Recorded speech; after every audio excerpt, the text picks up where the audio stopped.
Bismillahirrahmanirrahim. Alhamdulillahirabbil alamin. Wassalatu wassalamu ala asyrafil anbiya'i wal mursalin sayyidina wa maulana Muhammadin wa ala alihi washabihi ajmain. Amma ba'd. Alhamdulillah wa syukrulillah. Shalawat wassalam ala Rasulillah. Para jamaah, malam ini kita bersyukur kepada Allah Subhanahu wa taala, kita masih diberi kesempatan untuk bisa menghadiri kegiatan rutinan kita, yaitu pengajian mingguan.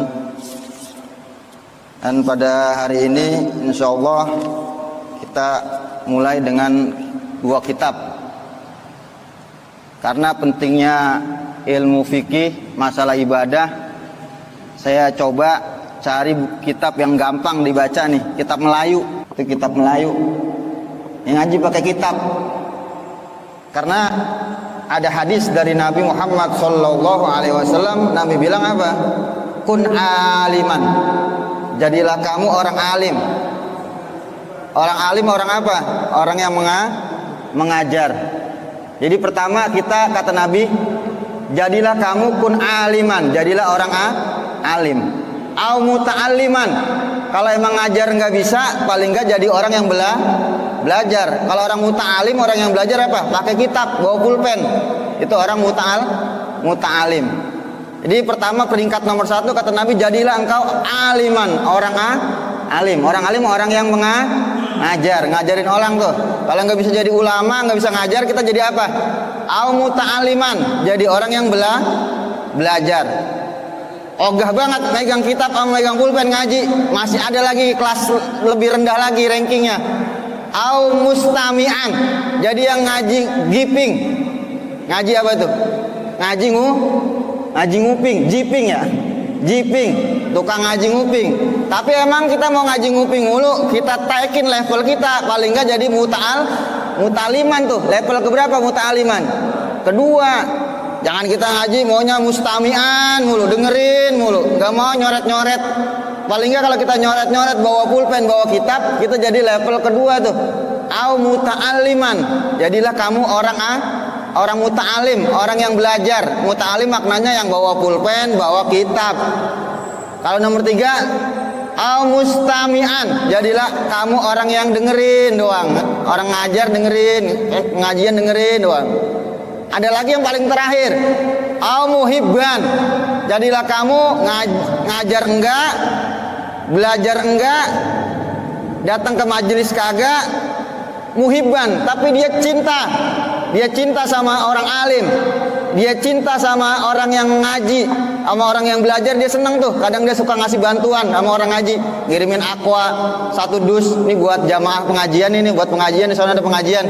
Itu namanya siapa? Muhibban, dia cinta sama orang alim atau cinta sama orang yang belajar.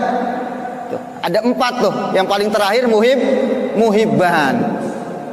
Yang paling parah nih kelima, wala takun khamisan. Jangan jadi engkau yang nomor 5, patahlik, maka engkau akan binasa, celaka. Kalau nomor 5 celaka, siapa itu? Yang nomor 5 siapa? Alim kagak, belajar kagak, megang kitab kagak, megang pulpen enggak, datang ke majelis kagak, terus cinta sama orang alim kagak, bahkan dia ulama ngajar dia gedeg, ya enggak?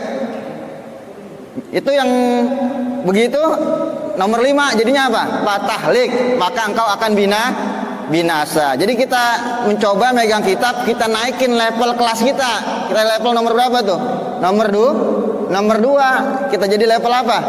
Level muta'allim. Lo kan gak bisa baca, ini bahasa Melayu. Orang Betawi gak bisa baca Melayu mak. Dah, abong orang kita bilang ya. Orang sini tahu gak bahasa abong? Kalau bahasa Jatiwaringin ada itu abong. Ada ya. Abong artinya ilokan ya. Abong gak bisa bahasa Melayu. Iya, abong amatan gak bisa pakai baca kitab Melayu. Kita mulai kitab baru dulu ya. Dikit-dikit kita baca ya. Ini kitab karangan Al-Habib, ada di sini. Karangan ulama Betawi, ya, Al-Habib Utsman bin Abdullah bin Aqil bin Yahya Al-Alawi. Ini Habib nih, yang ngarang Habib. Beliau ini zaman Belanda nih dulu nih, tinggal di Jakarta. Beliau yang dikenal dengan orang Mufti Betawi. Jadi orang Jakarta dulu kalau ngambil hukum larinya ke Al-Habib Utsman bin Yahya karena beliau adalah mufti Betawi, orang yang diminta fatwanya dalam masalah hukum. Ini Al-Habib Utsman bin Yahya, Al-Habib Utsman bin Abdullah bin Aqil bin Yahya. Ini kitab fikih nih.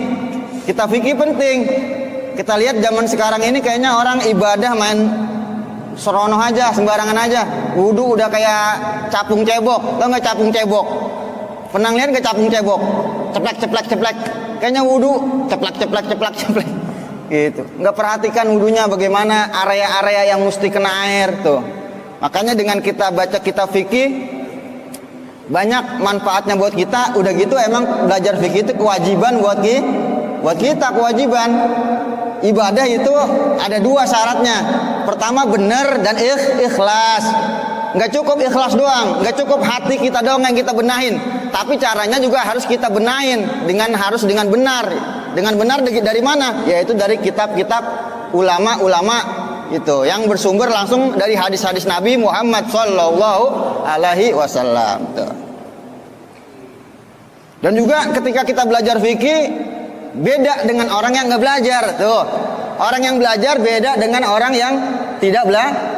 Contoh, saya kasih tahu contoh satu nih. Dia datang katakan ke masjid, waktu sholat ini detiknya tinggal 3 menit. Detik tinggal berapa nih? 3 menit lagi. Kalau dia ngerjain 2 sholat tahiyatul masjid sama qobliyah, keburu nggak? Kira-kira ketinggalan. Karena dia pinter tahu ilmunya, dia niatin 2 tuh. Karena sholat tahiyatul masjid itu namanya sholat indiraj, sholat yang boleh niatnya digabung. Dia dapat pahala tahiyatul masjid. Dia masuk datang usolli qobliyatal maghribi ma'at tahiyatil masjid. Aku niat sholat sunnah qobliyah maghrib bersamaan dengan tahiyal masjid. Beda tuh dia dapat pahala 2 tuh. Kan dia tahu ilmunya. Nah ini satu orang kagak ngaji, dia nggak tahu ilmunya, dia masuk, dia sholat apa doang dia? Qobli. Pahalanya sama nggak tuh? Beda. Jadi orang yang ngaji sama yang enggak pahalanya beda. Dari sisi pahala aja udah beda tuh. Tidak sama. Dalam Al-Quran kan dikatakan tidak sama orang yang belajar dan orang yang tidak belajar. Nggak sama. Itu pahalanya aja beda tuh. Yang satu dapat pahala 2. Sholat apa dia dapat pahala? Tahiyatul masjid dan sholat qobli. Yang satu dapat apa dia?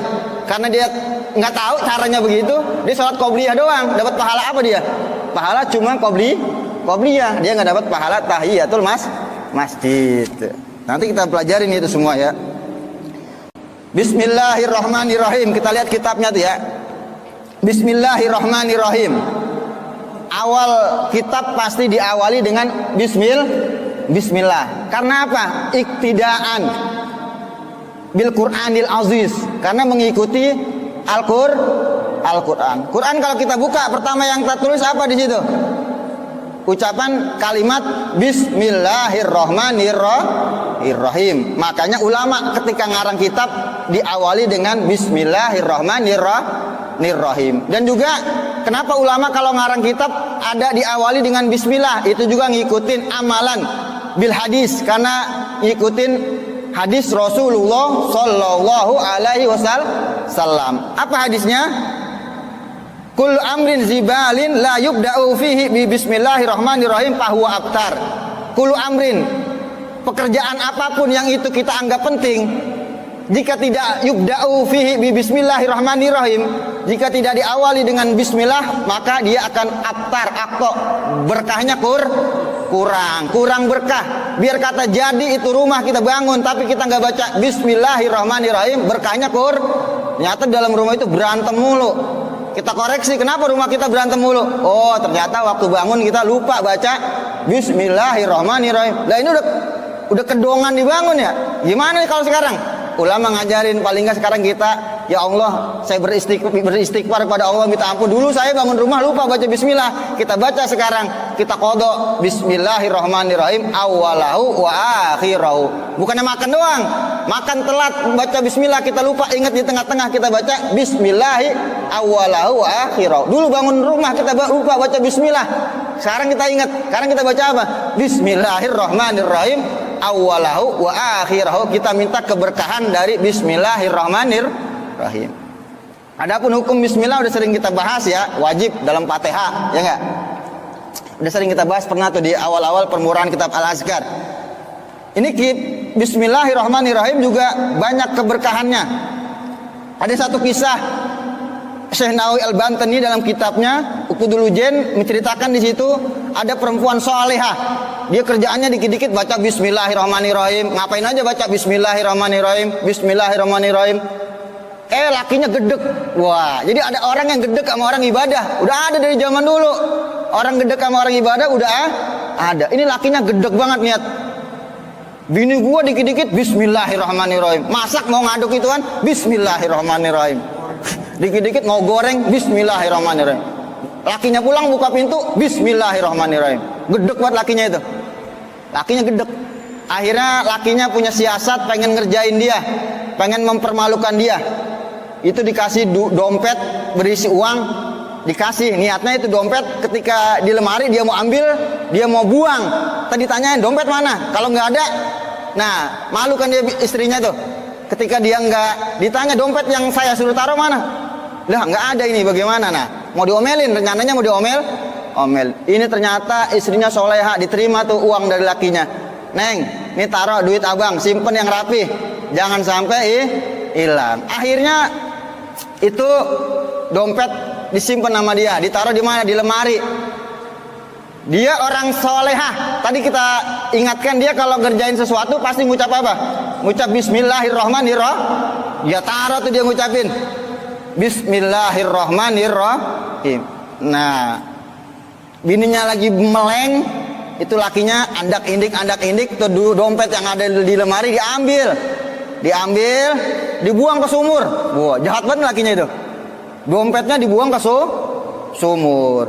Nggak lama nanya tuh lakinya, Neng, dompet abang kemana? Ada bang di lemari. Wah, dalam hati lakinya, wah, nggak tahu dia. Tuh dompet itu gue ceburin. Langsung ya udah ambil sana, abang mau pakai itu duit. Ternyata Allah perintahkan malaikat saat itu juga, wahai malaikat, itu dompet yang di sumur ambil, taruh lagi, balikin ke lemari. Masya Allah, itu berkah bismillah. Allah enggak hinakan perempuan yang suka baca bismillah tuh, tidak dihinakan. Karena ketika nanti itu dompet nggak ada, dia diomelin, jadi hina, dia bisa dipermalukan sama lakinya. Emang niat lakinya begitu. Ternyata perempuan itu singkat cerita ke lemari ngambil dompet. Ada nggak tuh dompetnya? Siapa yang naruh? Malaikat. Allah suruh, Allah perintahkan tuh. Itu karomah bismillahirrahmanirrahim. Tuh lakinya dibawain tuh dompet. Nih bang dompetnya. Kaget dia. Astaga, ini dompet yang gue udah lemparin ke sumur. Ya ada lagi nih dompet. Tobat lakinya langsung. Tuh berkahnya besar bacaan bismillahirrahmanirrahim. Udah kita baca di awal kitab Al-Azkar, paling enggak kita baca bismillahirrahmanirrahim sebelum tidur berapa? 21 kali. Kita aman dari pencuri, aman dari mati mendadak, aman dari kebakaran, aman dari macam-macam tuh ketika kita baca bismillahirrahmanirrahim sebanyak 21 kali sebelum tidur. Ringan tuh, cuman bismillahirrahmanirrahim, bismillahirrahmanirrahim, bismillahirrahmanirrahim, bismillahirrahmanirrahim. Tapi masih ngelakuin nggak? Lupa udah kadang-kadang ya. Oh iya, kayak ingetin lagi nih. Jangan sampai nggak baca bismillahirrahmanirrahim 21 kali. Ya maling bisa nggak ngeliat rumah kita itu. Bisa nggak ngeliat ya rumah kita. Atau dia mau nyolong jatuh. Bisa jadi Allah punya kehendak. Dia mau niat mencuri rumah kita, dia jatuh, kaki jatuh, nggak jadi kan begitu. Karena dijamin orang yang membaca bismillahirrahmanirrahim 21 kali sebelum tidur itu dia dapat keamanan dari Allah Subhanahu wa taala. Itu termasuk kekhususan bacaan bismillahirrahmanirrahim. Makanya di sini musonib memulai awal kitabnya dengan bismillahirrahmanirrahim. Dan juga Allah nyatakan kita dianjurkan baca bismillah. Kenapa? Wasyarikhum fil amwal wal aulad. Karena Allah sudah nyatakan setan itu syarikhum, selalu ngintilin manusia fil amwal pada harta kita, wal aulad, dan pada anak-anak kita. Pada anak-anak maknanya apa? Ketika hubungan suami istri, maka setan di situ ikut nimbrung, ikut ngintil. Ketika kita makan, setan nimbrung. Ketika kita tidak baca bismillah, setan ikut makan. Ketika kita tidak baca bismillah, kita sedang indehoy. Tahu nggak indehoy ini? Setan ikut nggak? Ikut tuh. Jadi anaknya dua itu, anak kita plus anak siapa lagi? Anak setan. Allah nyatakan wasyarikhum fil amwali wal aulad tuh. Jangan sampai nggak baca. Ya kemarin saya jima lupa mulu baca bismillah. Anak udah 10, bagaimana ini? Ya kita bilang tadi, kita tobat, kita istighfar kepada Allah, kita baca bismillahirrahmanirrahim awalahu wa akhirahu. Ya Allah, dulu emang saya belum ngaji, sekarang baru ngaji. Dulu belum ngaji, sekarang saya baru tahu. Ya Allah, ampuni saya karena dulu saya nggak belajar. Sekarang saya mau baca bismillahirrahmanirrahim, saya qadha. Yang jima anak saya udah 10 tuh, dibaca 10 kali bismillahirrahmanirrahim, diniatin ingin mengqadha, mudah-mudahan dengan barokah dia kodok bacaan bismillah, anaknya yang tadi badar jadi nggak jadi badar tuh. Bismillahirrahmanirrahim awalahu wa akhirahu tuh.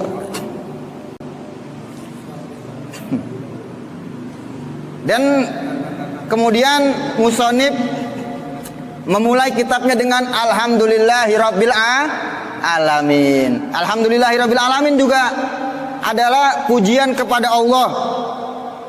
Segala puji bagi Tuhan, sarwa sekalian alam. Boleh seru, boleh sarwa lah, sama lah. Kita baca tuh ya. Alhamdulillahirabbil alamin. Segala puji bagi Tuhan, seru sekalian alam, dan sholawat yang akmal dan sejahtera yang sempurna bagi junjungan kita Nabi Muhammad sallallahu alaihi wasallam dan atas keluarganya dan sekalian sahabatnya. Itu nggak ada barisnya itu kitab, tapi bisa kita baca tuh. Ada nggak yang nggak bisa baca kitab Melayu nih kira-kira? Kurang pas. Ulang lagi nih, kita ulang lagi nih. Segala puji, coba lihat kalimatnya. Alhamdulillahirabbil alamin. Segala puji bagi Tuhan. Jadi kalau kaf ada titiknya di atas jadinya G, bagi. Kaf ada titiknya di atas huruf jadi G, bagi. Segala puji bagi Tuhan, seru sekalian alam, dan sholawat yang akmal. Sholawat yang akmal maknanya sholawat yang paling sempurna dan sejahtera yang sempurna bagi junjungan kita Nabi Muhammad sallallahu alaihi wasallam dan atas keluarganya dan sekalian sahabatnya. Yang kedua yang kita bahas adalah kalimat alhamdulillah. Awal ucapan yang pertama yang diucapkan oleh Nabi Adam yaitu kalimat alhamdulillah. Jadi ketika udah sempurna penciptaan bentuk Nabi Adam, kakinya udah ada, matanya udah ada, kepalanya udah ada, Allah nafakha fihi ar-ruh. Allah masukkan ruh ke dalam diri Nabi Adam. Masukinnya dari mana? Dari hidung. Jadi ruh pertama Nabi Adam masuknya dari hidung. Kira-kira kita kalau masuk dari sesuatu dari hidung bersin nggak? Bersin nggak kita tuh? Bersin. Nabi Adam ketika badannya udah jadi, tubuhnya udah jadi, Allah masukkan ruh biar hidup. Dari mana masukinnya? Dari hidung. Ketika masuk dari hidung bersin dia. Alhamdulillah. Dengan izin Allah Subhanahu wa taala itu Nabi Adam bersin. Langsung para malaikat, bahkan Allah yang menjawab yarhamukallah. Itu asal mula kronologi kalimat doa bersin alhamdulillah dan yarhamukau. Dari mana tadi? Awal penciptaan Nabi Adam dimasukkan ruh dari lubang hidung, bersin tuh. Mulia enggak kalimat alhamdulillah? Alhamdulillah dikatakan dalam hadis, alhamdulillah itu ra'sus syukri tuh. Biangnya syukur yaitu ucapan alhamdulillah. Jadi kudu kita ngucapin alhamdulillah dalam segala apapun. Bahkan dikatakan alhamdulillah ra'su syukri, biangnya syukur kepada Allah. Jadi syukur kalau kita bagi ada 3 kategori syukur. Pertama syukur bil lisan. Syukur bil lisan dengan apa? Dengan ucapan alhamdulillah. Tidak cukup syukur dengan lisan. syukur itu kudu dengan hati juga. Hati kita yakini bahwa ini adalah nikmat pemberian dari Allah Subhanahu wa ta'ala. Walaupun sekedar minum. Kita minum yang kata ulama, minum jangan lupa bismillah. Kita minum nih, contoh, minum bismillah, kita isep bismillahirrahmanirrahim, lepas napas alhamdulillah. Minum lagi bismillahirrahmanirrahim, isep, lepas lagi alhamdulillah lagi. Minum lagi, lepas lagi, alhamdulillah lagi. Kata ulama, minum yang model begitu, lam yaksillaha jawarihu, nggak bakal maksiat anggota tubuhnya tuh. Anggota tubuhnya akan berat ketika diajak maksiat. Ketika minum cara begitu tuh.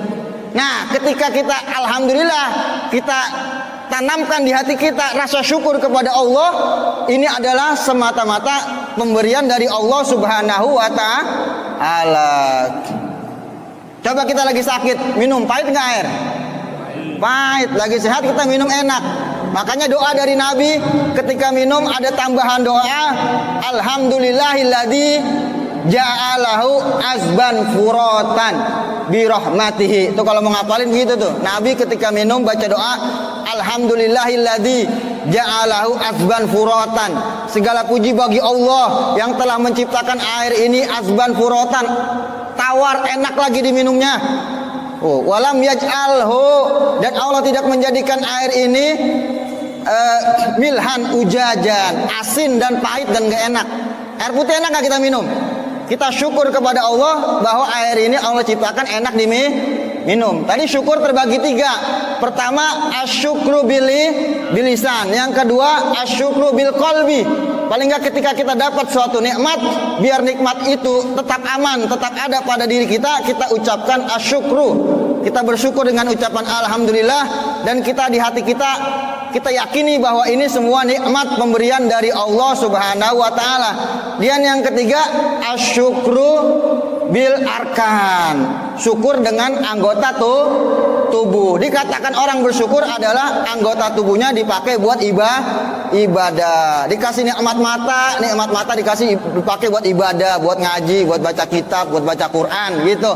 Dikasih nikmat kesehatan dipakai buat apa? Buat ke masjid, buat ngaji. Itu namanya asyukru bil arkan, syukur dengan anggota tubuh. Orang dikatakan bersyukur ketika menjalankan tiga itu: asyukru bil lisan, asyukru bil qalbi, asyukru bil arkan tuh. Jadi yang pertama di sini asyukru, musannif pengarang kitab mengucapkan kalimat alhamdulillahirabbil alamin, itu adalah bentuk rasa syukur kepada Allah. Lagian juga ulama atau ngikut kepada Al-Qur'an bahwa Al-Qur'an juga yang awal adalah kalimat alhamdulillahirabbil alamin. Setelah bismillah Al-Qur'an di situ ada alhamdulillah. Makanya ulama ngalang kitab habis bismillah pasti alhamdulillah karena ngikutin Al-Qur'an juga tuh. Jadi alhamdulillahirabbil alamin, segala puji bagi Tuhan saru sekalian alam. Pujian kita semua kembali kepada Allah.